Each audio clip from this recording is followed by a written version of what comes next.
somebody. The only time I eat ice cream.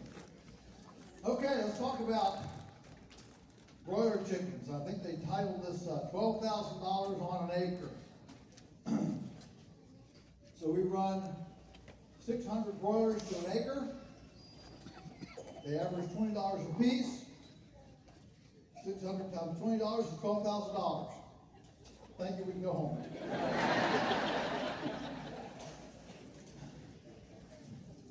Why am I bullish on broilers, on meat chickens? And I'll try to leave some time here for questions, too. The reason I'm bullish on broilers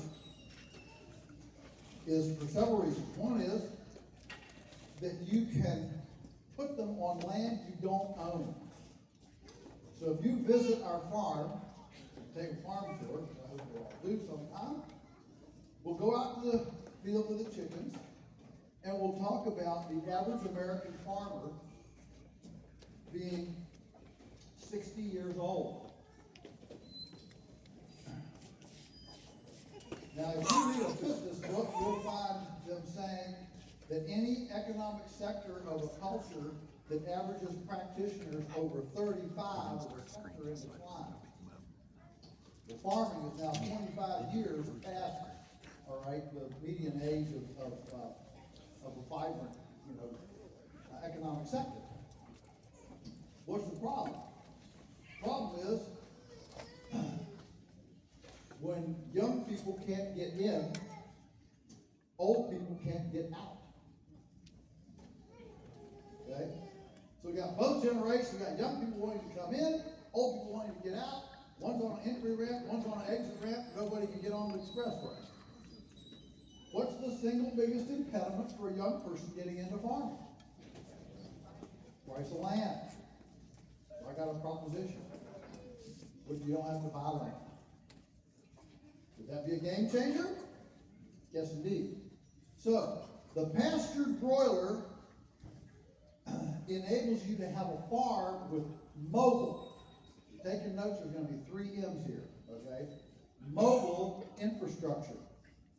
When you have mobile infrastructure, you can place your farm business on land you don't own, a city park, the median of an expressway.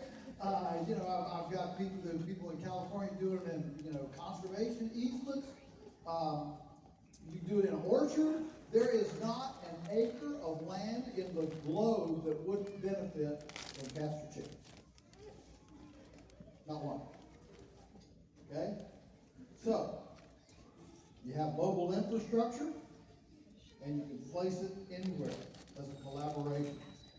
And if the deal goes bad, your relationship with the divorce, you just load up your infrastructure on flatbed trailers, you go up the road and go to another place. Start over. Okay? Mobile. Number 2. You see all these little shelters out through the field? It's modular. If you want to raise chickens for Tyson, not that anybody in this room want to raise chickens for Tyson, but if you did, what's the first thing you have to do? Build a great big barn, house, factory. How much does that cost? Too much. More than I've got. $500,000? $600,000? Would you call that an impediment to entry? Yeah, I would. In fact, I like to call that elitist, because that's what they call me. You're an elitist. You have this expensive food, And well, if you got a fraternity, you got to spend $600,000 in debt to get into. I call that a pretty high initiation fee. Okay. So, the beauty of the pasture broiler is all you got to do is cancel your Netflix subscription for 3 months, and you got enough cash to build one. And if you like it, you get in the chicken business, and then if you like it, you can keep your earnings, build another one, and if you like it as much as we do, you can build over 200. But you grow each year and scale by duplication, not by centralization. And that's a game changer. Because now you can cash flow into it, into a full-time salary deal with all of your farm capitalized with no debt, Dave Ramsey would be proud. Okay? Someday I hope to meet him. I think we get along really well.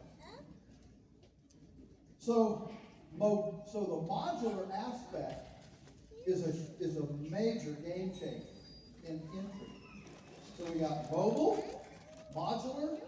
The third M, management intensive. Management intensive. And that's where the naysayers, with a derisive, condescending curl of the lip, yeah, I knew this had a problem. It would take more farmers. And they say it as if they can't imagine a worse thing in a sophisticated, techno-lissy, Western advanced developed culture like ours than to have more farmers. We've been trying to get rid of farmers for 60 years, 70 years, and we've been so successful, we've got now twice as many people incarcerated in prisons as we had farmers, and that is the ultimate success of a civilization.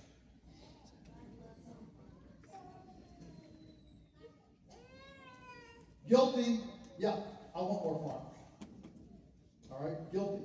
I'll take that guilt any day. I want more farmers.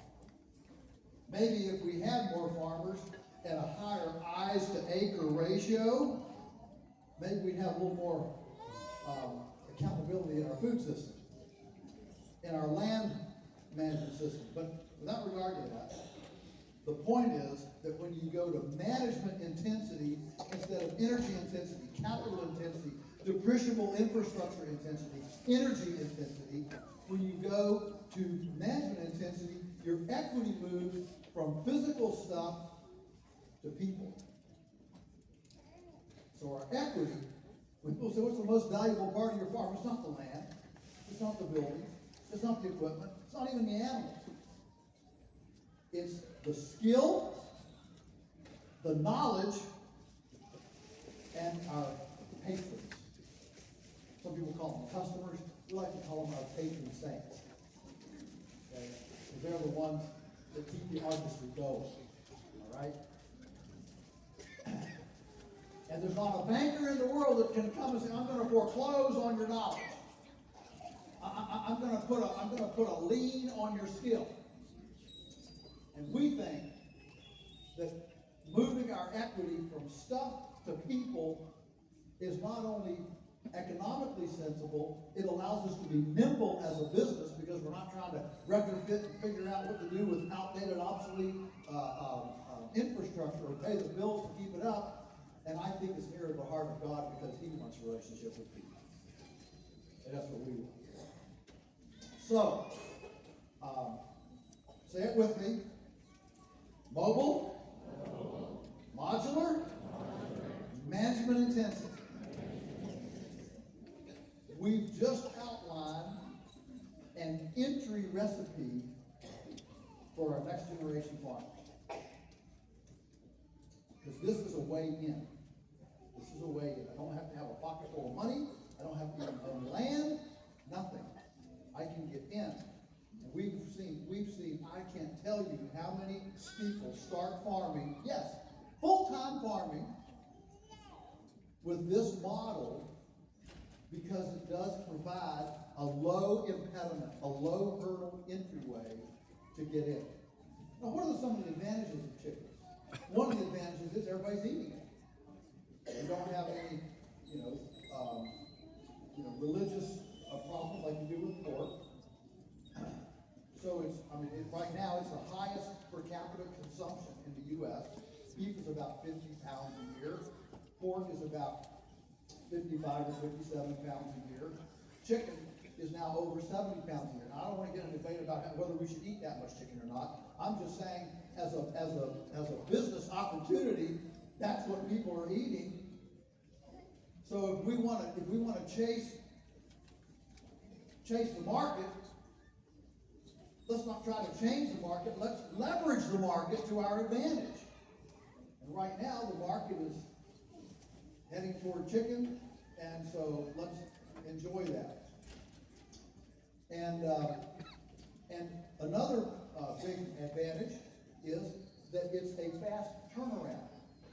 The thing that kills businesses most businesses don't fail because they have a bad service or a bad product. They fail because of cash flow.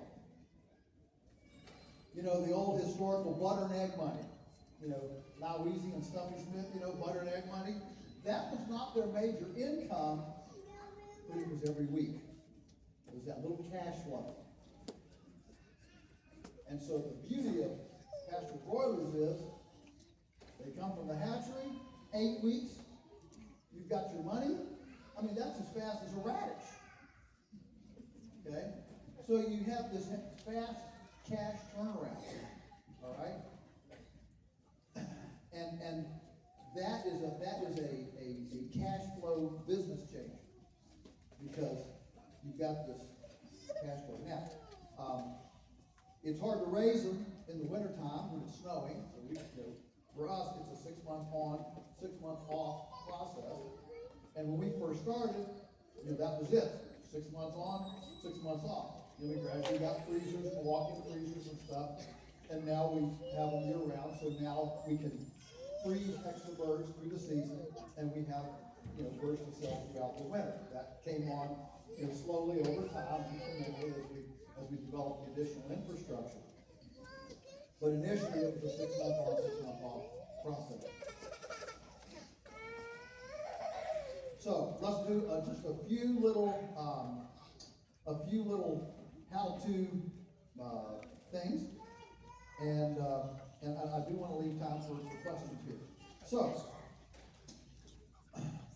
let's talk about breed first, okay? Because I get a lot of pushback because we raise race cars, double-breasted, high-octane, NASCAR, orange cross chicken. Same genetics as Tyson. You say, you sold out to the devil, you've gone to Darth Vader, the dark side. Orange. Well, my mentor, Alan Nation, who founded the Stop and Grass Farmer, was a marketing genius. And he always told me, he said, in marketing, your customers will only allow you to be so weird. You can be a Buddhist, or you can be a nudist. But if you're a Buddhist nudist, they just won't believe you. It's too weird. So here we are telling people, you don't want to buy your chickens at Walmart. You don't want to buy chickens with pop-up thermometers embedded in them. You want to buy chickens from us. And not only that, who wants all that white meat? You don't want any white meat. Breast, it's overrated. You want dark meat and a nice big meaty carcass. No. You want a nice scrawny heritage carcass, that takes 16 weeks to grow, can't be fried because it's too tough. You got to crock pot it. That's the chicken you want. And you've just become a nudist Buddhist. Okay?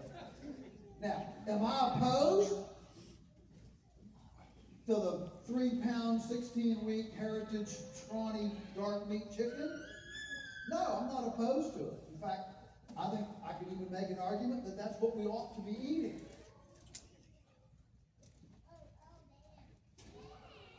But it doesn't do the world any good to altruistically go bankrupt with our business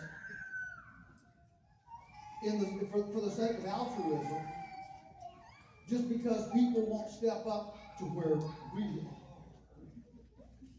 We already know they're not where we are. We don't have to go bankrupt to prove it. So I can tell you, and again, I can feel pushback on this, but our goal is to offer a credible, authentic, viable alternative to the entire factory farming system in the world, and bring to the marketplace the fact we don't need a single factory farm in the world. Let's start there. Once we get everybody off of the factory farm, then we can niche, and you can niche for eternity. Okay? Now, if you want to, and I'm belaboring this because, I hear people, they want to be a purist. And then the next thing you know, well, this just doesn't work. People won't buy it, it's too hard to sell, all this stuff. The difference between a Cornish cross chicken raised on pasture and one raised in a confinement chicken house is remarkable.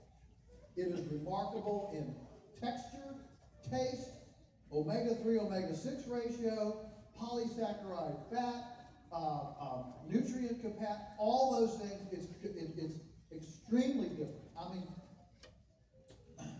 we do a lot. We do food fairs, career fairs, things like that, wellness things, and just go to the store and force yourself to buy a Tyson chicken, bring it home, get 2 crock pots, identical. We've done this, put your pasture chicken in one and Tyson chicken in another, and 5 hours later, go look at them. Get identical weight chickens, identical crock pots or slow cookers or whatever. And 5 hours, here's a Tyson bird, it's just sitting there like plastic. In 5 hours, your Cornish cross pasture bird is just a heap of bones and stuff in the bottom of the crock pot. I mean, the thing just completely falls apart. Okay? Completely different. Completely different. And so, we don't have to be 100% perfect to get market share. Good enough is perfect. And I would rather have a chicken that's 90% perfect that everybody on the planet can afford than a bird that's 100% perfect that only 10% of the people can afford. If we want to change, if we want to make a big change, okay? So, you want to raise a heritage bird, that's fine. Just don't come complaining to me that people don't want to buy it, okay? And so don't anybody misinterpret this. I'm not opposed to heritage birds. I'm just saying, if you want to build a business, let's start with what's saleable, and let's move forward with saleable first, what's marketable, and as the business becomes successful, because we now offer an alternative. We've been hatching our own pullets now for about 10 years. But the problem is, as soon as you start hatching your own pullets, so we're hatching several thousand birds a year, and our only genetic requirement is for the breeding stock: are you old? Are you healthy? Are you productive? We don't care what color you are. We don't care where your feathers are. We don't care. All we know is, are you old, healthy, and productive? And if you are, we want your genes. Okay? And that's what we're breeding. So we call it functional genetics. In other words, this is a bird that for 2 years, when the hawk flew over, she didn't say, "Hi, feathered cousin. Should we have dinner together? And I'll be the happy entree." No, this is the bird that when that happened for 2 years, she headed under the eggmobile or the feather net or whatever. And so what we're seeing is that these birds now that we're 10 years into this, they are incredibly smarter. And if you've ever seen the brain size of a chicken, you know they need all the help they can get on cranial capacity. But here's the problem. You start hatching your own, half of them aren't boys. Those boys again. Problem boys. What are we going to do with the boys? And so we've been trying to cultivate a market for the cockerels. We can't sex them at a day old like they can now. I don't know how the hatcheries, most of the people that know this, they're all, and I'm not being, whatever, xenophobic or anything, they're almost all Orientals. I mean, there's something about, I don't know, an Oriental that they can sex these birds when they come out of the egg. They can sex them early. We can't do it. So we got to wait until they're about 6 weeks old. Well, 6 weeks old, you hate to throw the cockerels away because you've already put 6 weeks in them, so you can tell which ones are the And so, over the years, we've tried to cultivate a heritage bird broiler tray with 16-week-old cockerels. Now, when you're talking to your city customers, it's pretty amazing how basic you have to get in your messaging. So we send out an email. Girls lay eggs, boys don't. I mean, that's how you got to start. I mean, we had a lady. So we sell pullets for backyard lots. We love our customers to have backyard lots of birds. And so, we have pullets, on our order blank, pullets. Lady ordered 6 of them. I went up there and delivered them to these, we have these urban drop points. And we go to 3 a day, so I'd already been to 2. She was on the last one. And we talked about, can we actually take live? Yeah, we can take live, sure. Put them in a crate there. So I took them, and of course, each time I stopped for the different drops, I stopped. Of course, all the kids wanted to play with the chickens and all this. They had them all named by the time I got to the 3rd drop, and this lady, she gave me her name. Said, "Oh, you're the lady with the, with the pullets." Kind of looked at me quizzically, so I got the tray, and she just turns action. You mean I have to kill them? No, these are for laying eggs. These are pullets. Oh, she about fainted in my arms. She said, "Oh, when I saw it on the order blank, I thought it was poulet, like some sort of fancy French broiler meat chicken, And she's just melting. And I said, don't worry, I can take them home. You don't have to have them, it's fine." So the next month she puts on the order blank. This is way back when we were doing, paper orders. She writes on the order blank, red crayon. "I want 6 defeathered, degutted meat chickens, oven ready to,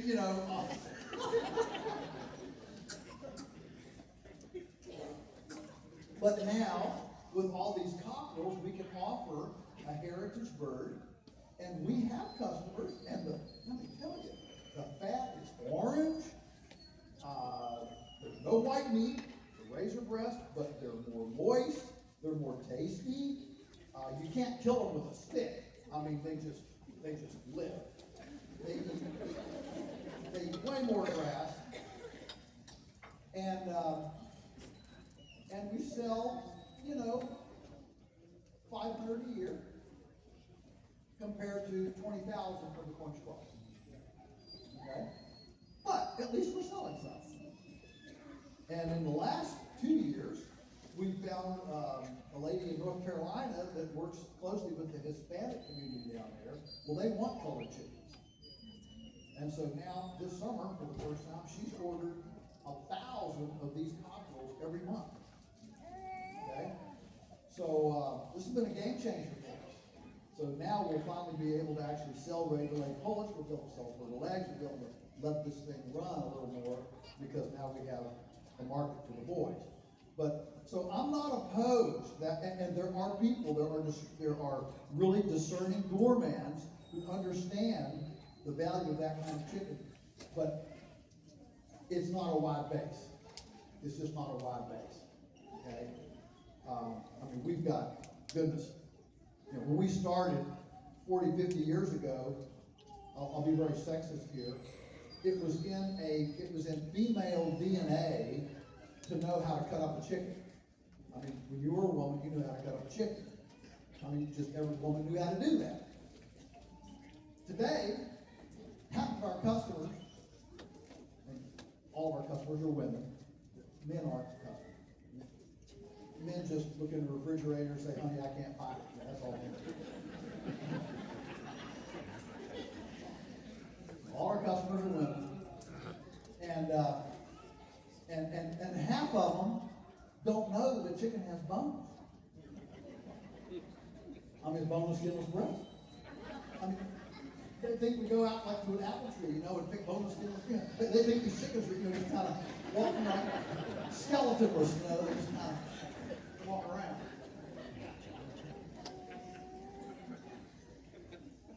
So our level of culinary ignorance in our culture is profound. Okay? I had a lady come up to me at one of the drops. She says, "How do you make a hamburger?" Did I hear you right? You know how? Well, my husband and I, we've been vegans for 15 years. We finally found you. We feel so much better getting this. But if you want a hamburger, I don't know how to make it. This is one of the reasons that entrepreneurs gradually begin hating their customers.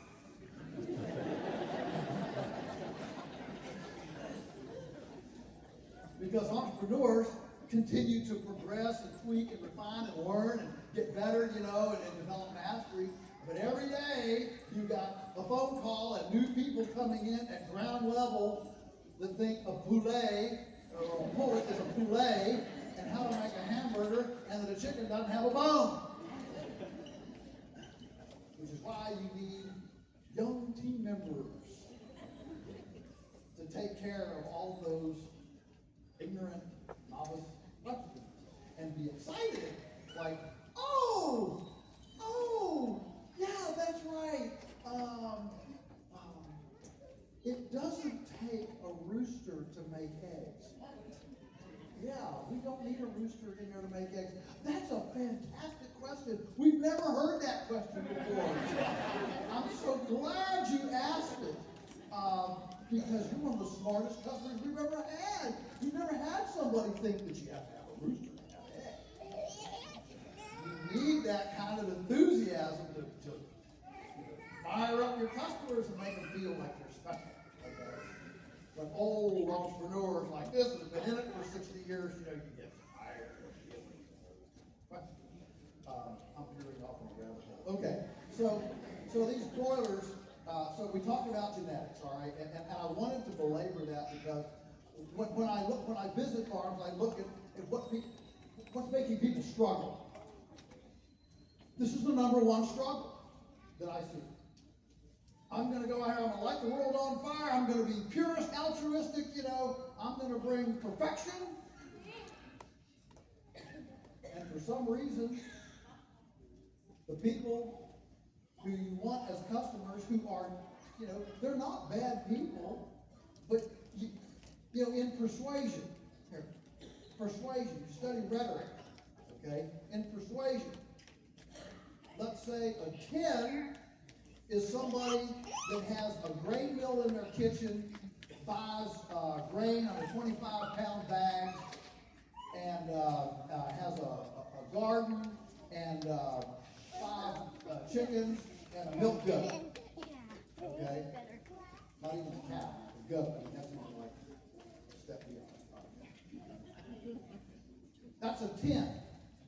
A 1 is a person who eats 90% of their food out of the Sheetz filling station or Buc-ee's. You have a Buc-ee's in Oklahoma yet? You don't? Oh, you'll get one soon enough somewhere, I'm sure. We're getting one about 15 miles from our house. And we cleared off 100 acres former farm at a great big interchange to make this, 150 gas station Buc-ee's. I've been in one time. I don't need to go again. But anyway, if you're eating out of Buc-ee's or eating out of Sheetz or the filling station, that's a 1, all right? Well, let me tell you something. In persuasion, you don't even try to move a 1 to a 10. See, this is a lot of our problem with our discussions with people. We're trying to move people too fast. You've got to move incrementally. Okay? So if you can move a 1 to a 3, man, you've been successful. Okay? For years, we've worked with produce growers, artisanal produce growers. We, service restaurants, so we're going, with the truck. We could all go put more stuff on the truck, go to deliver to restaurants. And for years, we've watched these, 6 to 10 artisanal produce growers in our area. Wonderful people, good friends. I mean, but they struggle and they struggle and they struggle because we just can't get sales. And meanwhile, the chef is calling us saying, look,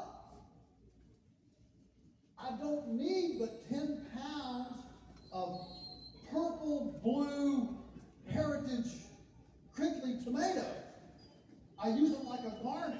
What I really need is 150 pounds a week of just good compost-grown, juicy, better boy tomatoes.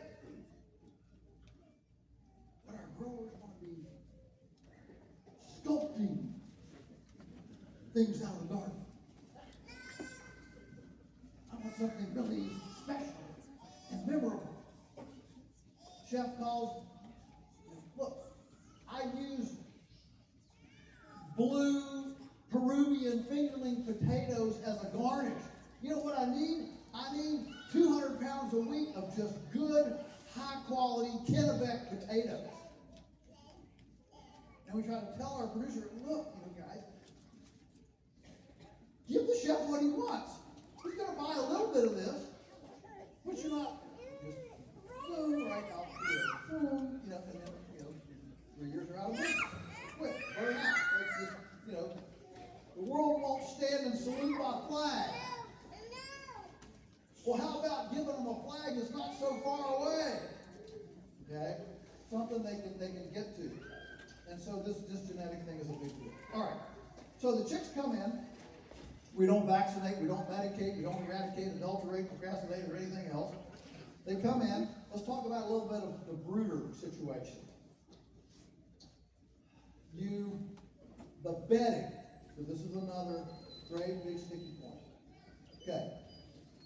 The healthiest environment for a bird, for any housed animal, pig, cow, chicken, no matter what it is, the healthiest place is to live on compost.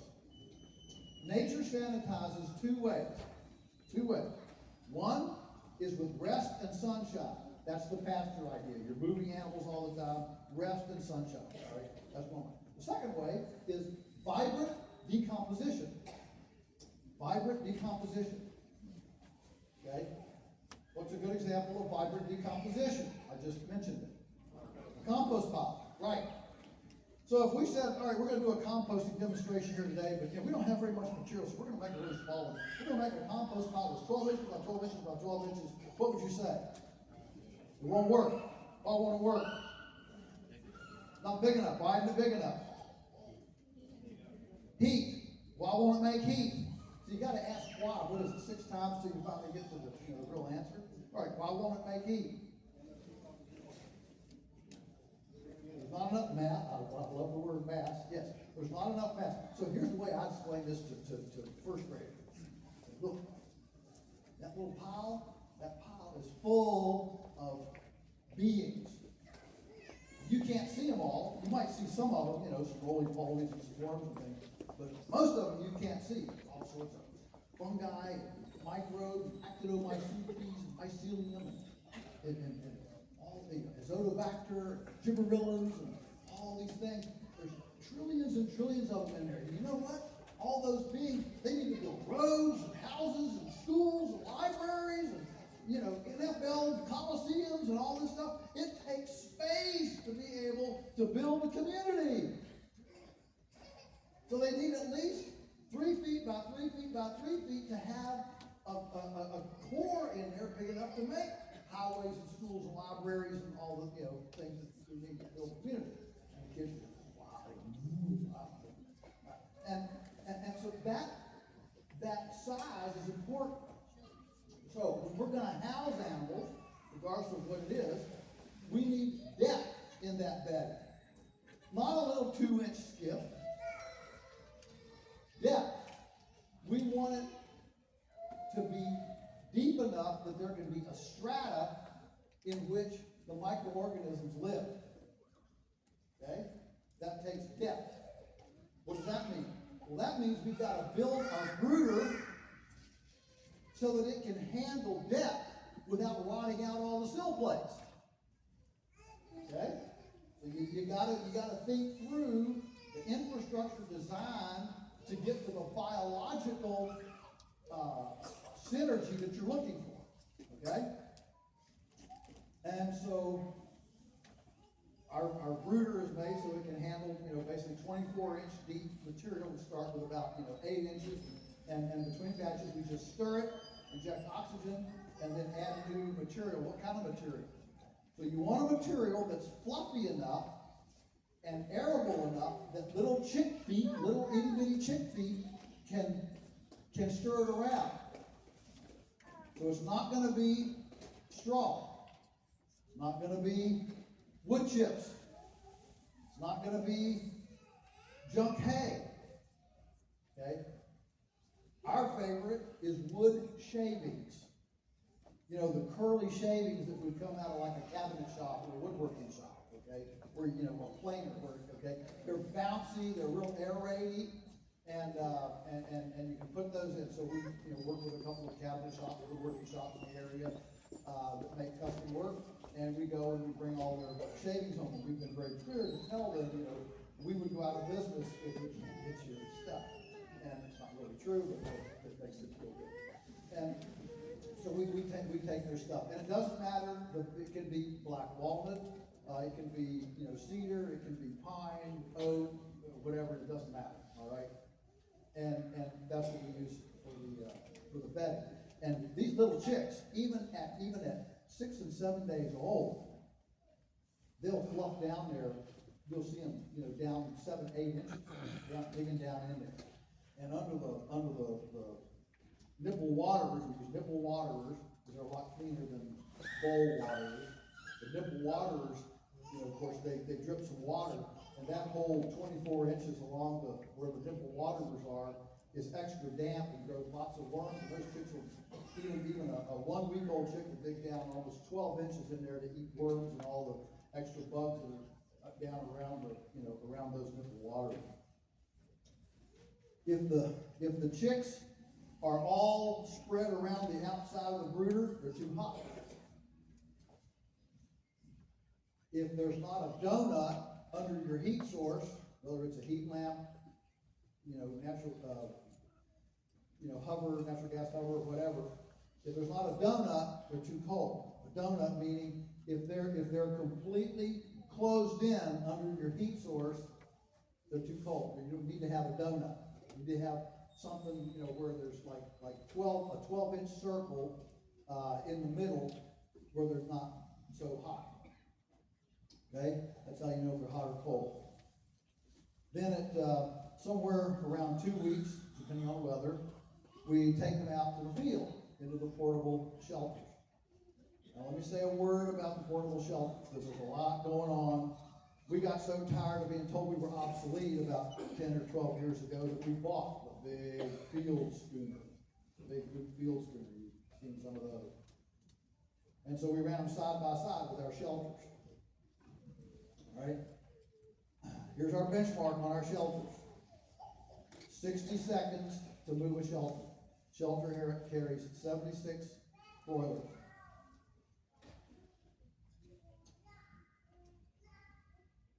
One minute per. With our little dolly, our little shelter, okay? Floorless, they're moving them along the field. Why are they in shelters and not free range?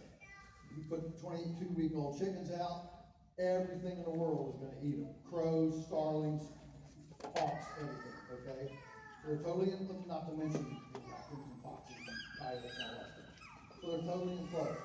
In all of our decades and millions of growing chickens over the years, to my knowledge, we've only had one hawk ever get inside of a chicken coop. That's not a bad track record. Okay?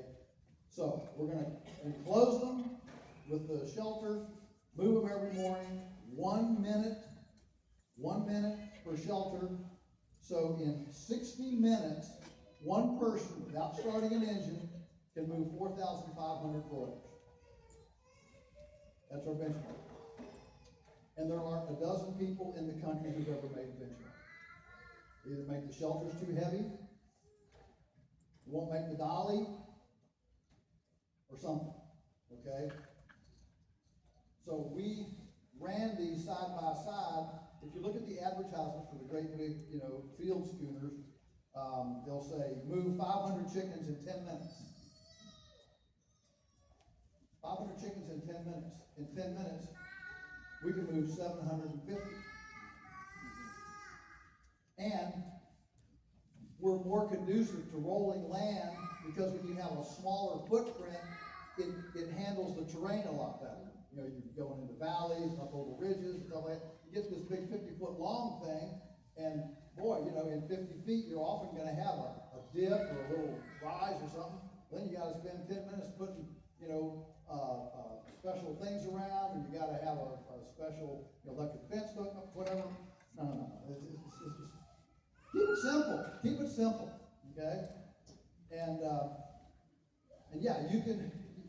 When people ask me, what's probably the, you know, when you start looking at things never to do, never, you know, what are your like list of 10? My number one never is never build anything out of PVC. Ever. PVC is great for pipe. If you want to send water somewhere, PVC is great. Boy, you start building something out of PVC, next thing you know, it's going to crack. And now you can't fix it. And it's not good. All right. So you want enough weight on the shelter to not blow away, but have it light enough that you don't get a hernia. The single biggest mistake everybody makes making these shelters is they either make them too high or too heavy or both. I can't tell you how many of these I've seen. Let me go show you my Salatin shelter. You know, we got behind the barn. There's, you know, pigweed and amaranth and lamb's quarters 8 feet tall growing up through this old chicken shelter, and you know, made out of 2x6s and 2x4s. The thing weighs 800 pounds, and then for the next hour, the guy tells you how many hernias he had trying to move it. Well, the problem is the people that come to this chicken thing often come from sheep and goats and cattle, and they're thinking corrals. This is chickens. Okay, we're talking about 1x1s, 1x2s, little light stuff. This is chicken. It's not cows and pigs and sheep. Okay, so you run them in the pasture. Now, a couple little tidbits here, and go to questions. Run them in the pasture.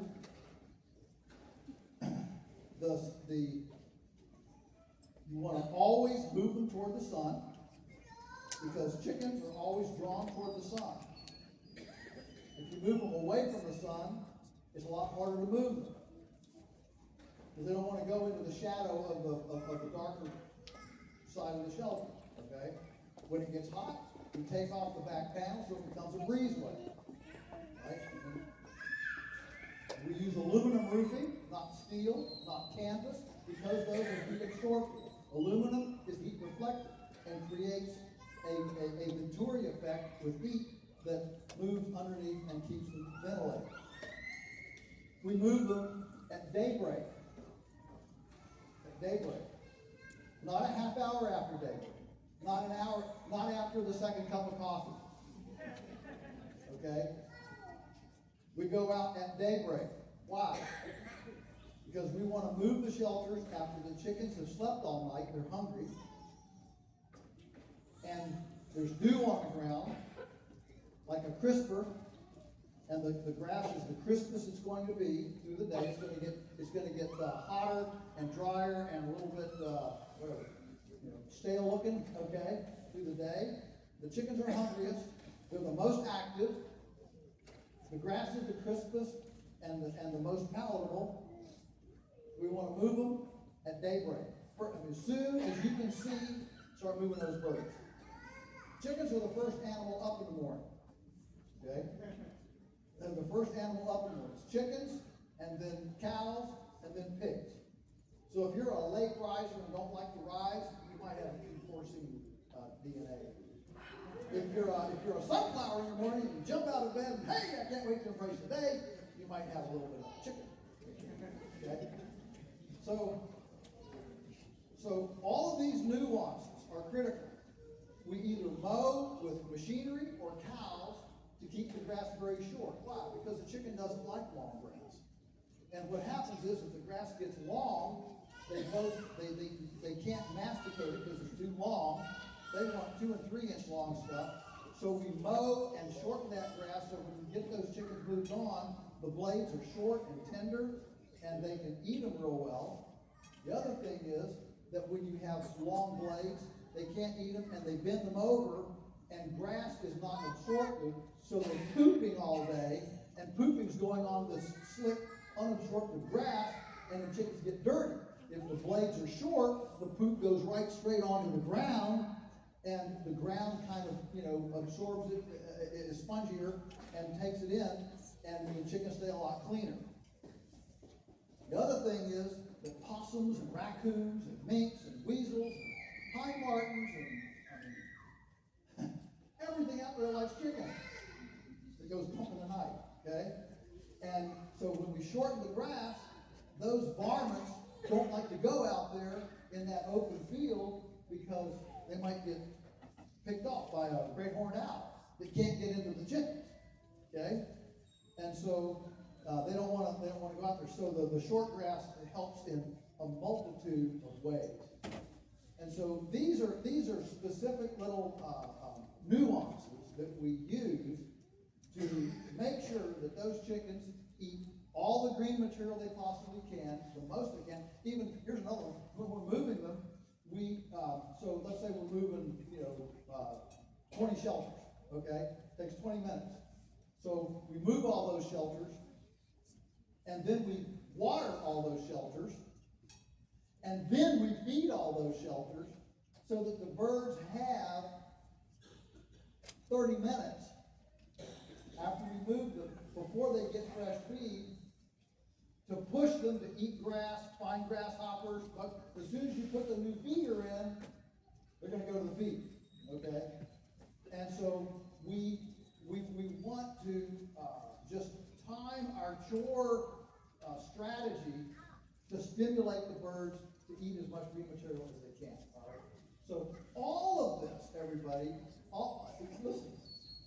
We have, we'll go to questions. We have an SOP, standard operating procedure, for moving a shelter. When I say go move a broiler shelter, okay, that phrase, move a broiler shelter, we have a 6-page SOP that describes what that is.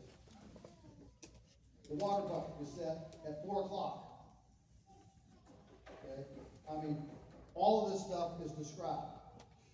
And we test our young people on those things.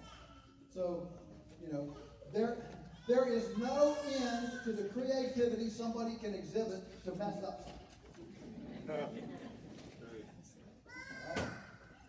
And so what I'll tell you is that absolutely you can go onto land that you don't own and you don't have to rent. We've had people start this business on cattle ground, go to the farmer and say, tell you what, I'll make that 20 acres right there the prettiest, greenest, most luscious field on your place, and I won't even charge you to do it. And they get all the land they want for free because the cattle farmer gets great grass. Nothing grows grass like chickens. Okay? And you're in business and you're up and running. And you've got a product that America loves, that's different enough, and that that moves things forward. So I've got about 15 minutes.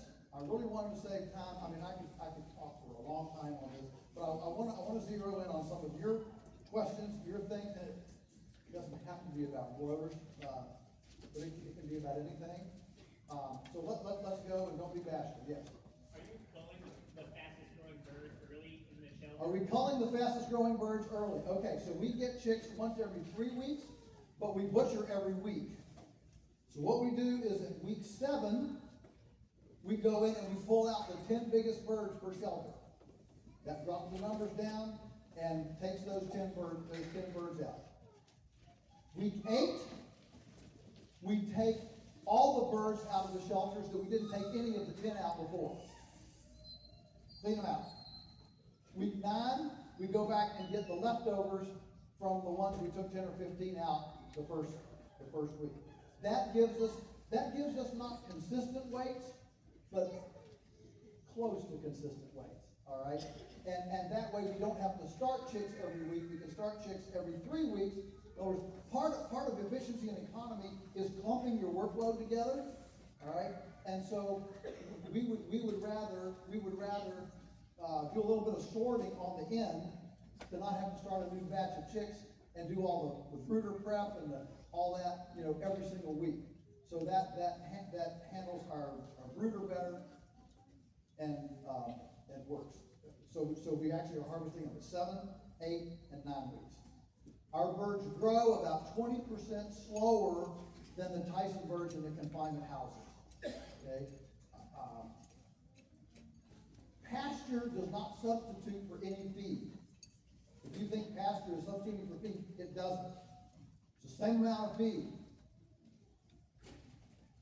But the pasture, even at 10% ingestion, is like a tonic, like a vitamin pill. Doesn't have to be a whole lot to make a big difference. Okay? And so they are actually running around, and they're actually running off a lot of calories. And of course, weather fluctuations, that is a reality. And so there's going to be changes in feed ingestion just with weather fluctuations, especially if it's cold. Cold and rainy and things like that. Yeah. Great. Yes. Are we concerned about avian influenza? Great Britain. If you remember back when high-path avian influenza came through Thailand and Vietnam and across Indochina, remember that? Whatever it was, 10, 12 years ago? Maybe 15? Well, time goes fast. All right. Great Britain did a study at that time, and they found that 2 blades of grass per day, 2 fresh blades of grass per day in a chicken immunized it to high-path avian influenza.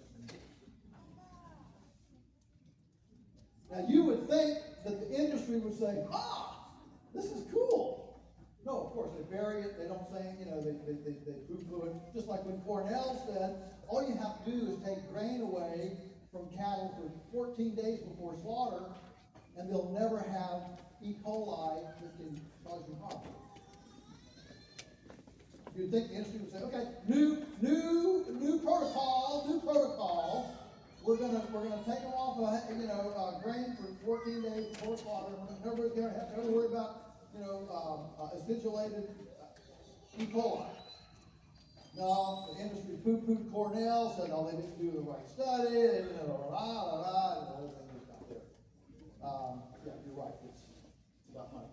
Yeah, so no, we're not concerned about high-path avian influenza at all. Because our birds, and we don't have any biosecurity protocol. Nobody has to walk through sheep dip, sign in, put on a hazmat suit and visit our chickens. And there are large organic suppliers. I'm not going to name any names here, but if you go on the websites that people think they're getting really, really super chickens, and go to suppliers, chickens, you will find growers in hazmat suits with gas masks and sheep dip in their factory farms, organic chicken. I'm just telling you. Yes, ma'am. A non-chicken question. What year were you featured on the front of Mother Earth magazine? What year was I featured on the front of Mother Earth News magazine? It was January 2020. It was their 50th anniversary edition, January 2020. And in about September of that same year, they canceled us for being racist.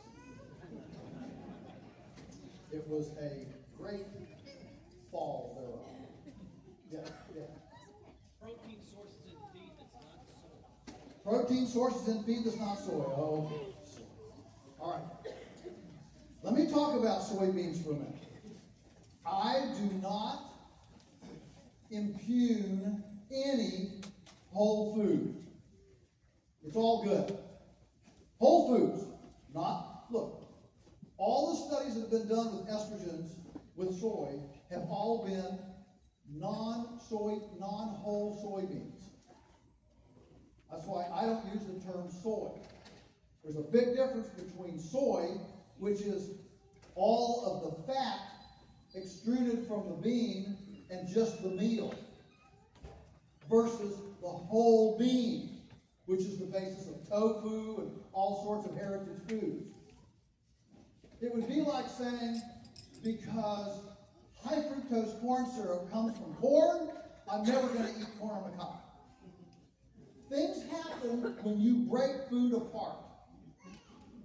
When you break food apart, same problem with taking the bran out of flour, the wheat germ out of, I mean, I could go on and on, but is everybody things change when you part it all out. So that's why we're into not Whole Foods that Amazon owns, but real Whole Foods. Whole Foods, okay? So the American Pasture and Poultry Producers Association, did a 2-year study several years ago on this very question, numerous rations, and the group that had the highest estrogen were not the chickens eating anything with soybeans, they were the chickens eating white clover. Now, chickens love white clover. It's their favorite thing.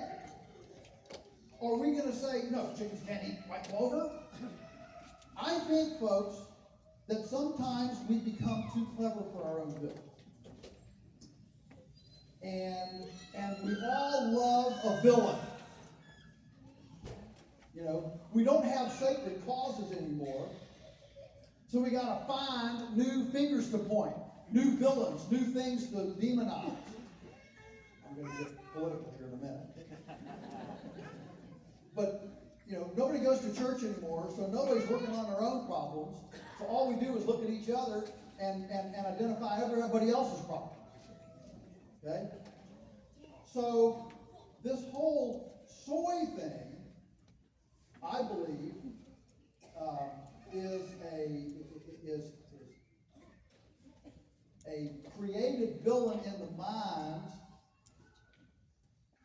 that doesn't appreciate the nuance between a parted out food versus a whole food. Okay?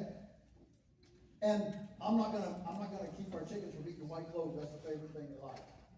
Okay? So I don't know all the estrogen and all of that. I don't know all that stuff.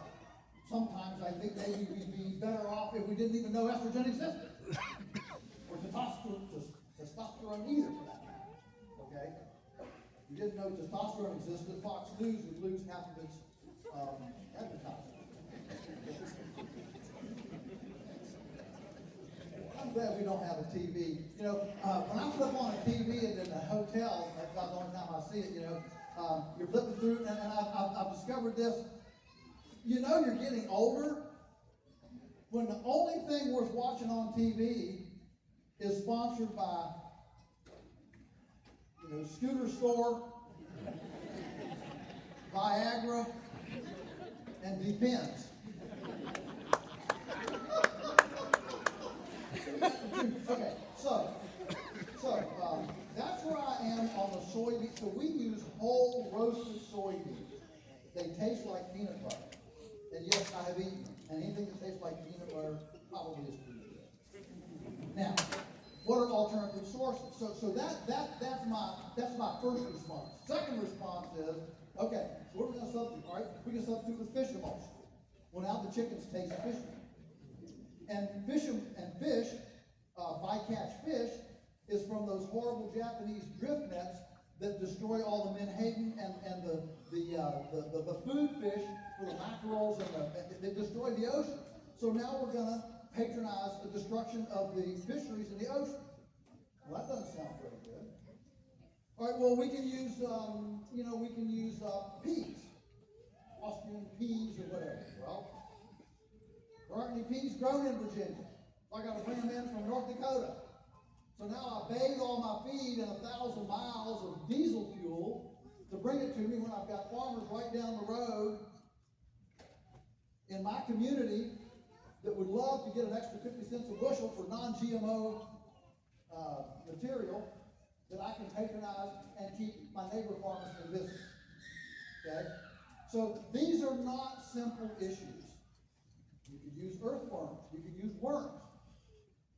That's fine if you've got 20 birds, but if you need 1,000 pounds of worms a day, that becomes a tail that wags a dog.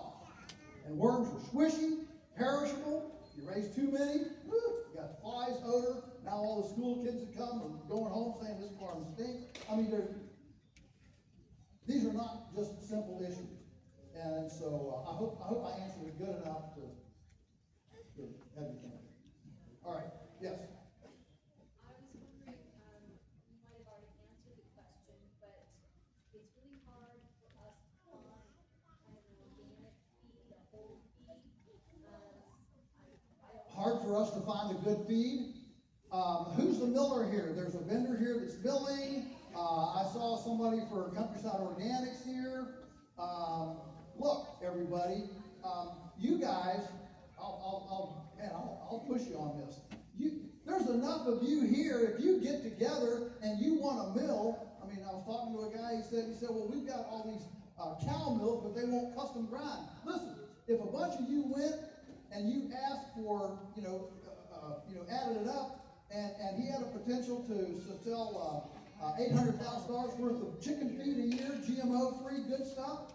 I'll bet there's a mill somewhere in Oklahoma that would do that. Okay, so you just network and keep pushing on that envelope. Yes, maybe two more questions, and we're gonna. Yeah. And then you can buy it. I'm a villain, but I recognize somebody, not somebody else. Like Yes. Justin Rose, he buys it in bulk and then he sprouts it sometimes. And there were two people here that said you can sprout feed, anyways. Justin Road, yeah, you can buy, listen, what you're talking, there are a lot of things that you can do when you're tiny that become very, very difficult when you're using 4,000 pounds a day like we are. You know, somebody said, oh man, you're making all this money, and about that time the feed truck came across the bridge, and he said, see that feed truck right there? Every time he comes across the bridge, that's $8,000, and he comes across 2 times a week. Okay? So, but when you're small, that's one of the advantages. You can be a little speedboat and you can do some things. Harvey Ussery, his book, the Flockster, the Backyard, whatever it is, Homestead Flock, wonderful, meal fly, worms, sprouts, there's a lot of things you can do. But when you get to scale, when you scale up, it's a lot more difficult. There was one right down here. Yes, ma'am. What is your average weight of a process? Our average weight of a process bird at 8 weeks is 4.5 pounds. At 8 weeks, 4.5 pounds.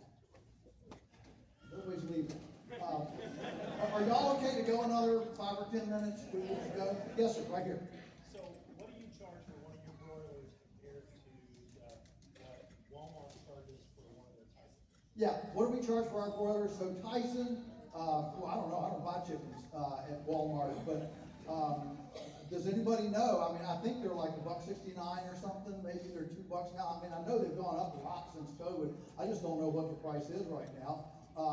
I think our price is like $3.85 a pound or something like that. Okay. You can get a full organic bird for $10.97 at Walmart. For how much? $10.97. That's the whole bird, not per pound. Right, that's the whole. That's the whole bird, not per pound. Yeah. That's an organic factory chicken. Realize everybody, that 80% of all the organic feed sold in America is imported, and half of that comes through Istanbul from the stand countries, Uzbekistan, Kazakhstan, all that, and we can all trust Istanbul and stand countries. So here again, the reason one of the reasons we're not organic, there are a lot of reasons, but one reason we're not organic certified and don't buy the organic feed is because it's not really trustworthy. I can look my suppliers in the eye, and our mill that we actually brought out of mothballs at a farm, 20 years when GMOs came in. They test every batch that comes in for glyphosate residue. Organic doesn't do that. Organic is all about checking boxes. We actually test it, and we can look at our farmers in the eye and go visit them. So there are some things that a paper trail and imports can't always check as well as other things. Another question, yes? Cooney versus American hogs. Oh boy. Okay. Here again, Cooney is exotic. Small pigs take 3 years to grow. I'm not opposed to Cooney, but what are you going to charge to get your labor back, the processing back? You're going to have to charge a lot. Your sausage is gonna have to be 15, 20, 16 bucks a pound if you wanna make anything back on your labor. You can do that, there's a few people, okay, but not very many. So we don't use food. We use regular pigs that grow, that we can raise in 8 months, and they go. And again, are they perfect? Maybe not. Maybe they're 90% perfect.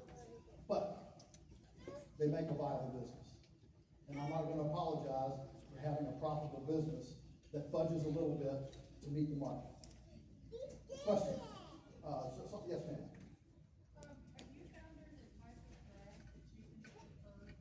Type of grass the chickens prefer?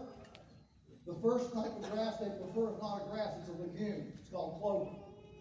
Red clover, white clover, any of the legumes is their number one for, because it's real high in protein. Okay? Then after that, then you go to blossoms of weeds.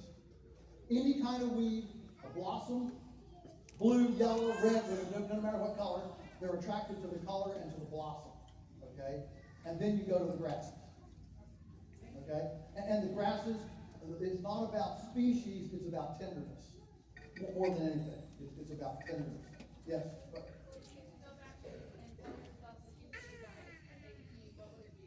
a piece of advice at 18, what would it be? It would be to build a team earlier. Don't try to do it all on your own. The gifts and talents to be a successful business don't grow on the same pair of legs. And if you're going to have a successful business, you're going to collaborate with people that you wouldn't ordinarily be friends with. Because you need people that are different than you. Okay? Yes, sir. You've been very patient. Yes. We have plans for the Salatin shelter. Yeah, in Polyface designs. The big, thick 5-pound book, you know, that you don't have to read. You can use it for weights if you want to. Has the blueprints in there. Yes, ma'am.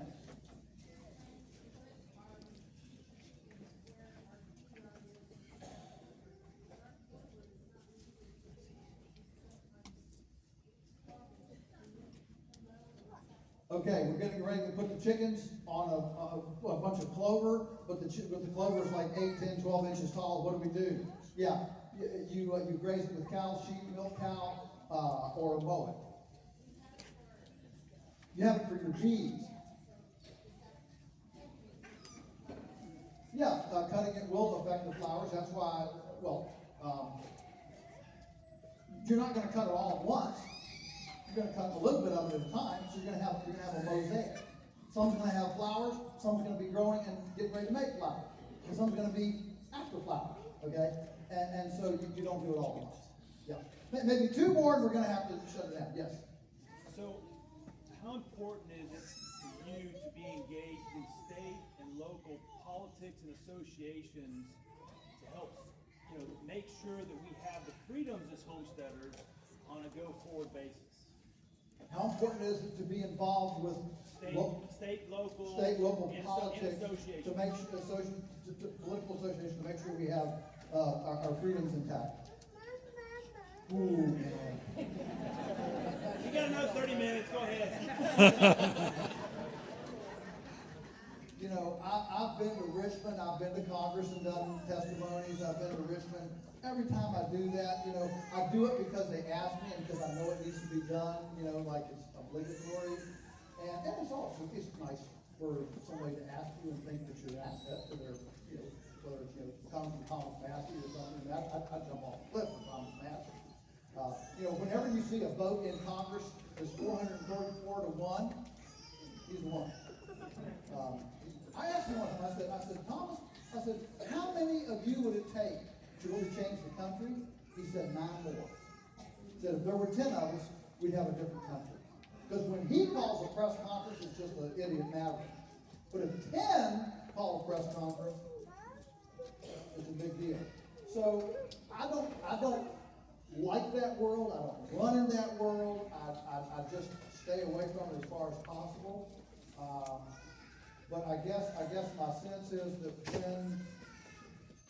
when the system asks for involvement and wants it, then I try to respond and not, just cast it off. But, yeah, I'm into building a parallel universe. Build a parallel universe. They can go do what they want. But the problem is you can't be completely independent. That's the problem. You know, what are we gonna use for money? What are we gonna use for power? What are we, and you're, which is why this movement is growing, because we're all looking for ways to disentwine, disentangle, and build we're all looking for that independence and freedom, to not be dependent on the system. And I totally get it. And so, you vacillate between a pox on you, to, man, if we could just get some honesty somewhere, it would be really cool. So that's good. One more question, we're gonna be done. Yes? So then, we can't expect you to be president anytime soon? No, you can't expect me to be. If I got time to run for president, I'd rather write 2 or 3 more books. Yeah, that's my gift, and that's my passion, and I'll just hang with it. Man, it has been fun to be with you all here in Oklahoma. What a wonderful heartland experience. When you're from the East Coast,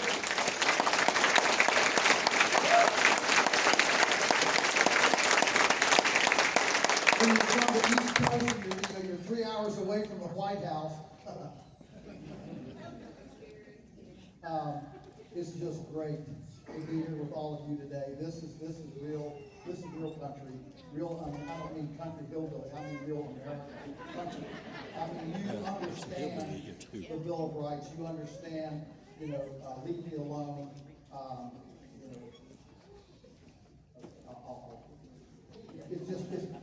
thank you, it's just great. All right, so, somebody asked me out there, are you gonna do the blessing again? I said, well, I did it once. They said, well, we wanna hear it again. All right, so you wanna hear the blessing again? Yeah. Okay, here we go. All right, may all of your carrots grow long and straight. May your radishes be large but not pithy. May tomato blossom end rot affect your Monsanto neighbor's tomatoes. May the coyotes be struck blind at your pasture chickens. May all of your culinary experiments be delectably palatable. May the rain fall gently on your fields, the wind be always at your back, your children rise and call you blessed, and may we all make our nest a better place than your inheritance. God bless you. May you be successful in all your endeavors. Thank you.